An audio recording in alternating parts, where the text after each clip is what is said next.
Welcome to easy learning 700। इस video में आपको MGT211 इंट्रोडक्शन टू बिज़नेस के लेक्चर नंबर 26, 27 और 28 करवाया जाएगा। तो इन तीनों लेक्चर को शॉर्ट टाइम में अंडरस्टैंड करने के लिए ये वीडियो पूरी देखिएगा। तो सबसे पहले है लेक्चर नंबर 26, इसमें है डेटा कलेक्शन। ये जो लेक्चर है 26, ये इसके अंदर मार्केटिंग रिसर्च का टॉपिक चल रहा है जो लेक्चर नंबर 25 से स्टार्ट हुआ था। तो इसमें डेटा कलेक्शन है कि डेटा कलेक्शन टेक्निक जो है वो चेंज होती रहती है सिचुएशन टू सिचुएशन। जब मार्केटिंग रिसर्च होती है तो उसमें जो डेटा कलेक्शन की टेक्निक होती है सिचुएशन वाइज उसको चेंज किया जाता है। अच्छा, टाइप्स ऑफ रिसर्च मेथड्स वो क्या होते हैं?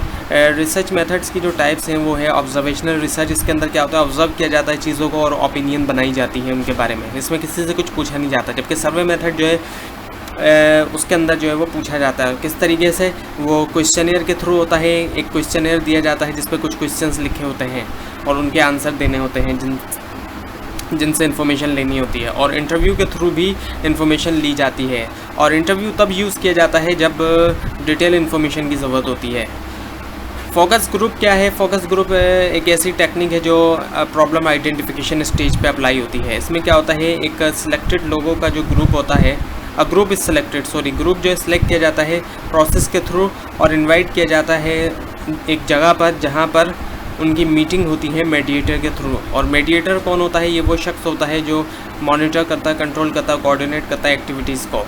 और इस टेक्निक के अंदर हर चीज़ जो है वो रिकॉर्डेड होती है, रिकॉर्ड हो जाती है हर चीज़ इस टेक्निक के अंदर, जिसको हम फोकस ग्रुप कहते हैं। और प्लेस जो है फोकस ग्रुप की वो रिलैक्स्ड होनी चाहिए। और फोकस ग्रुप जो है वो सिंगल फोकस ग्रुप भी हो सकता है, डबल भी हो सकता है। और एक्सपेरिमेंटेशन होता है, यानी कि relation of cause and effect. कोई भी एक इफेक्ट है तो उसका कॉज क्या है, यानी रीज़न क्या है, तो कॉज एंड इफेक्ट का रिलेशनशिप। कंज्यूमर बिहेवियर क्या होता है? कंज्यूमर बिहेवियर का मतलब ये कि स्टडी करना डिसीजन मेकिंग प्रोसेस की, वो डिसीजन मेकिंग प्रोसेस जिसके ज़रिए लोग जो है वो डिसाइड करते हैं बाय करने के बारे में या ना बाय करने के बारे में। Influences on consumer behaviour. Consumer behaviour पे क्या क्या चीज़ें इन्फ्लुएंस करती हैं? साइकोलॉजिकल फैक्टर्स इन्फ्लुएंस करते हैं कस्टमर, यानी कि क्या सोचता है अपने बारे में, जिसके अंदर शामिल होता है age, gender, experience, self concept और रोल इन द सोसाइटी, यानी सोसाइटी में क्या रोल है। उसके अलावा सोशोलॉजिकल फैक्टर्स होते हैं, ये भी अफेक्ट करते हैं कंज्यूमर बिहेवियर पे। बहुत से डिसीजन कंज्यूमर जो है वो ज़ाहिर बात है सोशोलॉजिकल फैक्टर की वजह से लेता है, यानी कि सोशल नीड की वजह से बहुत सी चीज़ें लोग लेते हैं। उसकी वैसे कोई ज़रूरत नहीं होती ख़रीदने की, लेकिन सोसाइटी की वजह से लोगों को बहुत सी चीज़ें लेना पड़ जाती हैं, तो उसी को हम कहते हैं सोशल नीड। अब क्या क्या स्टेप्स होते हैं डिसीजन मेकिंग प्रोसेस में? पहला होता है रिकग्निशन ऑफ नीड। नीड की रिकग्निशन का मतलब है कि कोई चीज़ मिसिंग है। जब कोई चीज़ मिसिंग होगी तभी जो है वो ज़रूरत होगी। कोई चीज़ मिस है तो उसको नीड को पहचानना कि क्या चीज़ मिस है। उसके बाद कलेक्शन करना इन्फॉर्मेशन ऐसी चीज़ों के बारे में जो जिससे नीड पूरी हो सके। कंपैरिजन करना अल्टरनेटिव। अब बहुत सारे ऑप्शंस अवेलेबल होंगे नीड को पूरी करने के लिए, तो उनको कंपैरिजन करना। फिर उसके बाद परचेज़ का डिसीजन लेना, यानी कि ख़रीदने का डिसीजन लेना। फिर पोस्ट परचेज़ डिसीजन, यानी ख़रीदने के बाद जो डिसीजन आता है। अब है लेक्चर नंबर 27, इसमें है प्रोडक्ट। प्रोडक्ट क्या है? प्रोडक्ट कोई भी वो चीज़ जो सेल के लिए ऑफ़र की जाए उसको हम प्रोडक्ट कहते हैं। कोई भी चीज़ जो ऑर्गेनाइजेशन सेल के लिए ऑफ़र करती है उसको हम प्रोडक्ट कहते हैं। प्रोडक्ट जो है वो टेंजिबल भी हो सकती है, ऐसी प्रोडक्ट जिसको हम टच कर सकते हैं, देख सकते हैं। और इनटेंजिबल भी हो सकती है, ऐसी प्रोडक्ट जिसको हम देख नहीं सकते, जैसे सर्विसेज वगैरह होती हैं। और बेनिफिट्स वो क्या होते हैं कि ये बेसिक फीचर्स होते हैं किसी भी प्रोडक्ट के, और हर प्रोडक्ट के अंदर सेट ऑफ फीचर्स होते हैं जो उस प्रोडक्ट की आइडेंटिटी होती है।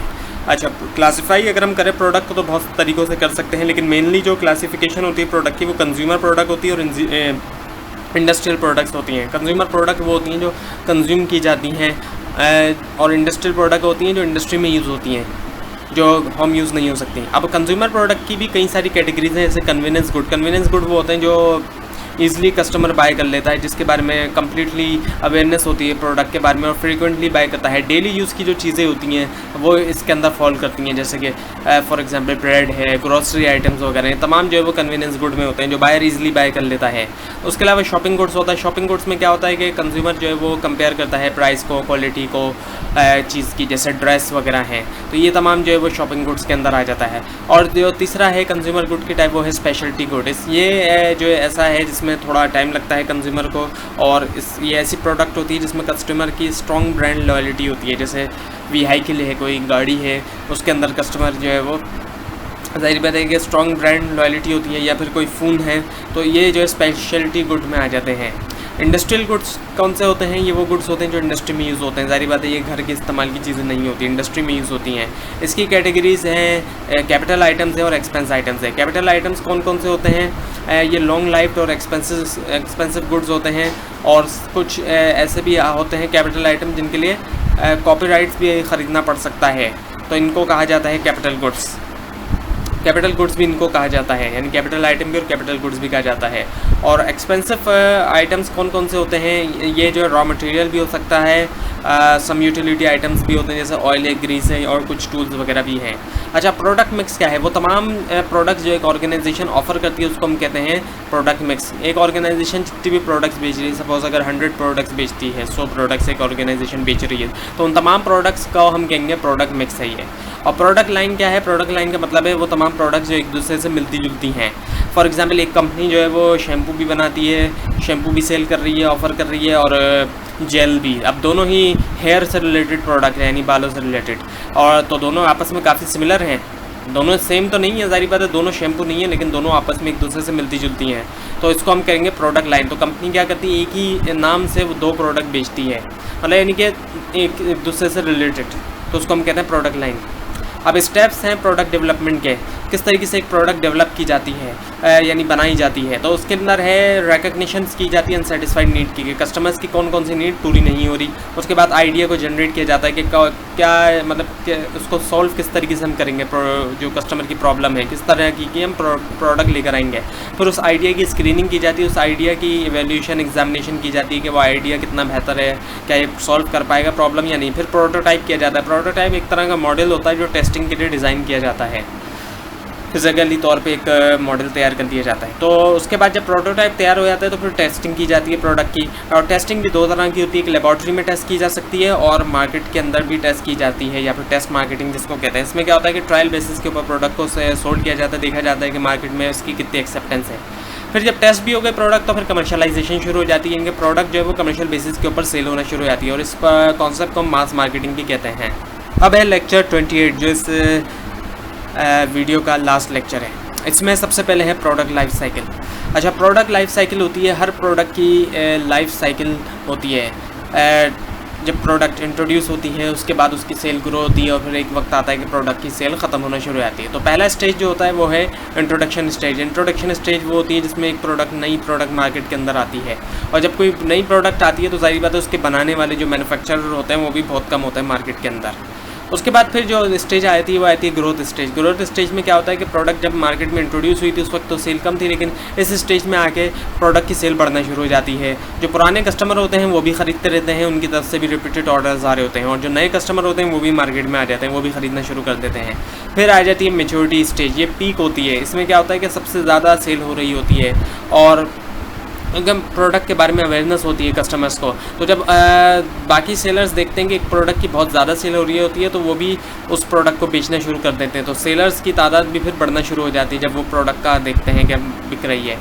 तो इसी वजह से जब बहुत सारे सेलर्स इंटर हो जाते हैं मार्केट में तो फिर आ जाता है डिक्लाइन स्टेज। अब इस स्टेज में क्या हो जाता है कि सेल गिरना शुरू हो जाती है, क्योंकि कई सारे सेलर्स आ चुके होते हैं और प्रोडक्ट जो है वो काफ़ी जो है वो पुरानी हो चुकी होती है, तो प्रोडक्ट डिसअपेयर होना शुरू होती है मार्केट से, यानी ख़त्म होना शुरू हो जाती है। अब प्रोडक्ट लाइफ साइकिल का किस तरीके से यूज़ किया जाए डिसीजन मेकिंग प्रोसेस में, किस तरीके से डिसीजन लिए जाएँ प्रोडक्ट लाइफ साइकिल को यूज़ करते हुए। तो इंट्रोडक्शन स्टेज में क्या होता है कि मार्केटर्स को अपनी पॉलिसीज़ को डिक्टेट करना चाहिए ज़्यादा से ज़्यादा, और इस स्टेज में कस्टमर जो है प्रोडक्ट के वो वेंचरसम होते हैं, यानी कि कस्टमर जो है वो प्रोडक्ट तभी ख़रीदता है जब वो नए आइडियाज़ को ट्राई करना चाहेगा। अब जाहिर बात है नई प्रोडक्ट आई है तो कस्टमर को क्या पता प्रोडक्ट कैसी है, अगर वो नया आइडिया ट्राई करना चाह रहा है तो ही कस्टमर वो प्रोडक्ट लेगा। तो मार्केटर्स जो है वो क्या करते हैं, प्रोडक्ट के प्राइस को हाई भी रख सकता है। इस स्टेज में ऐसा भी होता है क्योंकि कस्टमर जो है वो ज़्यादा पैसा खर्च करना चाहता है ऐसी सिचुएशन में, या फिर प्रोडक्ट बनने में अगर कॉस्ट ज़्यादा आ रही है तो तब भी, जिसको मार्केट स्कीमिंग भी कहते हैं। और एक ये भी चीज़ है कि ज़ाहिर बात है इस स्टेज में प्रॉफिट ज़्यादा नहीं होता, क्योंकि इस स्टेज में कस्टमर जो है वो प्रोडक्ट के बारे में जानता नहीं है। फिर उसके बाद जब ग्रोथ स्टेज आती है तो मार्केटर्स ज़्यादा प्रॉफिट अर्न करते हैं, किस वजह से इसमें नंबर ऑफ़ मैन्युफैक्चरर भी कम होते हैं, कंपटीशन भी कम होता है और सेल्स बढ़ चुकी होती है। जब मेजॉरिटी स्टेज आती है तो क्या होता है कि मार्केटर्स जो है वो प्राइस को रिड्यूस करते हैं क्योंकि कंपटीशन बढ़ना शुरू हो जाता है, और मार्केटर्स जो है वो पैसा जो है वो रिसर्च पे और डेवलपमेंट में स्पेंड करना शुरू कर देते हैं और प्रमोट करने के लिए अपने ब्रांड नेम को, ताकि मेच्योरिटी स्टेज जो है वो बरकरार रहे, ज़्यादा से ज़्यादा चलती रहे। और मार्केटर्स जो अपनी मार्केटिंग स्ट्रेटजीज़ को भी रिवाइव करते हैं, वो नए सेगमेंट ढूंढने की कोशिश करते हैं अपनी प्रोडक्ट के लिए। और इस स्टेज में होता क्या है कि पर यूनिट प्रॉफिट मार्जिन जो है वो गिर जाता है। पर यूनिट प्रॉफिट मार्जिन का मतलब ये कि प्रोडक्ट की सेल तो बढ़ गई, जहाँ प्रोडक्ट के 100 यूनिट्स बिक रहे थे, 100 शॉप बिक रहे थे, वहाँ 500 शॉप बिकना शुरू हो जाए। लेकिन जो प्रॉफिट हो रहा था पर यूनिट, यानी कि अगर पर यूनिट प्रॉफिट 20 रुपीज़ हो रहा था, 100 जब यूनिट बिक रहे थे, तो अब हो सकता है पर यूनिट प्रॉफिट जो है वो 15 रुपीज़ हो रहा हो, लेकिन ओवरऑल सेल बढ़ गई, लेकिन पर यूनिट प्रॉफिट गिर जाएगा। अब आखिर में आ जाती है डिक्लाइनिंग स्टेज। इस स्टेज में क्या होता है कि मार्केटर्स को करना चाहिए सिलेक्टेड कस्टमर्स को अपनी प्रोडक्ट बेचें, जो पक्के कस्टमर हैं उनको बेचें, हर किसी को बेचने की कोशिश ना करें।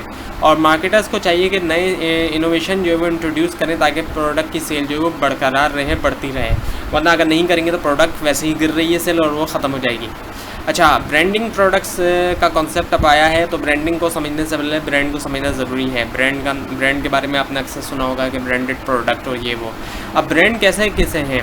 ब्रांड का मतलब है कि कोई भी एक सिंबल या साइन, कोई भी टाइप ऑफ राइटिंग यानी वर्ड्स वगैरह, कलर, डिज़ाइन या इन तमाम चीज़ों का कॉम्बिनेशन जो एक प्रोडक्ट की आइडेंटिटी बन जाए, यानी एक पहचान बन जाए, उसको हम कहते हैं ब्रांड। अब फॉर एग्जांपल एप्पल की अगर बात करें तो एक सेब जो उन्होंने बनाया हुआ है वो एप्पल का एक पहचान बन गया है उसकी प्रोडक्ट का। तो ब्रांड में ये तमाम चीज़ें आ सकती हैं, कोई भी एक सिंबल भी हो सकता है, एक साइन भी हो सकता है, कुछ वर्ड्स भी हो सकते हैं, कलर भी हो सकता है, डिज़ाइन, या इन तमाम चीज़ों का कॉम्बिनेशन भी जो एक प्रोडक्ट की पहचान बन जाए उसको हम ब्रांड कहते हैं। ब्रांडिंग क्या होता है? ब्रांडिंग वो प्रोसेस होता है जिनमें एक प्रोडक्ट के लिए आइडेंटिफिकेशन सजेस्ट की जाती है, उसको हम कहते हैं ब्रांडिंग। और ब्रांड इक्विटी का मतलब ये है कि कस्टमर की जो लॉयल्टी होती है प्रोडक्ट के साथ, उसको हम कहते हैं ब्रांड इक्विटी। और ब्रांड अवेयरनेस क्या है? इसका मतलब ये है कि कितना ज़्यादा कस्टमर्स जो है वो प्रोडक्ट के बारे में जानते हैं या उसकी रिकॉल करते हैं ब्रांड ऑफ द प्रोडक्ट को। अब टाइप्स ऑफ ब्रांड नेम्स की अगर हम बात करें तो ब्रांड नेशनल ब्रांड्स होती हैं, वो ब्रांड जो through out the country sold होती है। लाइसेंस ब्रांड होती है, सेलर जो है वो बाय कर लेता है राइट बेचने के लिए उस ब्रांड को मार्केट के अंदर, यानी कि सेलर को राइट मिल जाता है कि उसने उस ब्रांड की चीज़ें बेचनी हैं। प्राइवेट ब्रांड्स होती हैं, मैन्युफैक्चरर जो है वो यूज़ करता है ब्रांड जो है वो कुछ रिटेलर की, जब वो मैन्युफैक्चर कर रहा होता है, यानी कुछ रिटेलर की ब्रांड होती है, ब्रांड मैन्युफैक्चरर की अपनी नहीं होती, जबकि रिटेलर का नाम वो यूज़ कर रहा होता है जब वो बना रहा होता है। अच्छा, पैकेजिंग और लेबलिंग का कॉन्सेप्ट है अब आपके सामने। पैकेजिंग क्या है? पैकेजिंग जो है वो सिंपल सी बात की जाए तो प्रोडक्ट का ड्रेस है। खुली प्रोडक्ट्स आपने ख़रीदी होंगी, लेकिन अब आज के दौर में ज़्यादातर प्रोडक्ट्स जो है वो पैकेट्स के अंदर आ रही हैं। तो जो पैकेट है वो एक्चुअली क्या है? प्रोडक्ट का ड्रेस है। अब चाहे वो पेपर हो, चाहे वो प्लास्टिक हो, चाहे वो कार्डबोर्ड हो, कोई भी चीज़ हो, तो उसको हम कहते हैं ड्रेस ऑफ द प्रोडक्ट। और उसके अलावा इसके अंदर डिज़ाइनिंग भी होती है और मेकिंग ऑफ द रैपर, यानी कि इसमें डिज़ाइन भी बने होते हैं, आपने देखा होगा पैकेजिंग के अंदर, और रैपर भी होता है। तो डिज़ाइनिंग और रैपिंग ऑफ द प्रोडक्ट को भी हम पैकेजिंग कहते हैं। लेबलिंग क्या होती है? लेबलिंग जो है पैकेजिंग का ही एक हिस्सा होता है, जिसके ऊपर प्रोडक्ट का नाम लिखा होता है, उसके कंटेंट्स लिखे होते हैं और प्रोडक्ट को बनाने वाले का भी नाम लिखा हुआ होता है। उसको, उस हिस्से को हम लेबलिंग कहते हैं। जहाँ पे भी ये सब चीज़ें लिखी होंगी पैकेट के ऊपर, तो वो हिस्सा लेबलिंग कहलाएगा। और पैकेट जो है वो पूरा वो हिस्सा जिसके अंदर प्रोडक्ट आती है। तो ये था आज का लेसन। आपको कोई भी कन्फ्यूजन है नीचे कमेंट ज़रूर कीजिए, और इस पूरी सीरीज़ को देखने के लिए इस चैनल को सब्सक्राइब कीजिए। Thanks for watching.